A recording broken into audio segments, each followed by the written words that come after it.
very good, very good ሁሌም very good ከማለት very እናስወግድና why don't we say oh it's superb or why don't we say outstanding right ዛሬ ስለዚህ extreme adjectives እናያለን ማለት ሁሌም very ከማለት let's learn some important words ጠቃሚ የሆኑ ወርዶች እንማራለን ማለት ነው ለተፈታኞችም እንዲሁም ለስፒኪንግ ሌላ እንግሊዘኛ ለምትማሩ ማለት ነው good ስለዚህ ሁሌም very big ከማለት you say what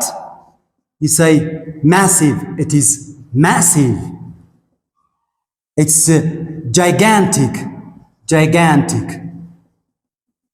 or instead of saying ሁሌም very big ከማለት አሁንም very big ከማለት gigantic massive or you can say enormous right very small በጣም ትንሽ ከሆነች small ትንሽ ከሆነች ምን ታደርጋላችሁ you say its extreme form is tiny or very small አሁንም ከማለት you say minute you read it as minute it's tiny very small ማለት ነው very clean ምንም ነገር የሌለበት clean ከሆነ ደግሞ you say spotless or immaculate you can say immaculate important word ነው ብዙ ጊዜ ይጠየቃል SATም normal English ላይ spotless or immaculate very clean very hot በጣም አንድ ነገር በጣም hot ከሆነ you say it is boiling it's boiling or it's scorching nice what about very cold ከሆነስ very cold በጣም ቀዝቃዛ ከሆነ ደግሞ you say it's freezing you say it is freezing good nice of you እንቀጥል very hungry በጣም ከተራባችሁ you say I'm starving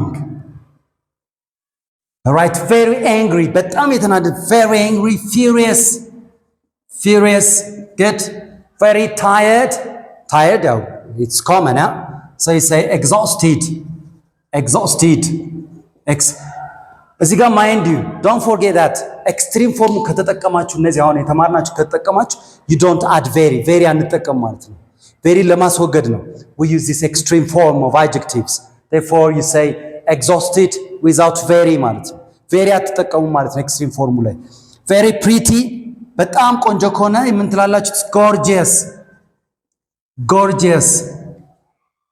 or gorgeous ከማለት ደግሞ you can say very pretty ከማለት stunning it's stunning በጣም አስቂኝ ከሆነ funny ደስ የሚል ከሆነ it's funny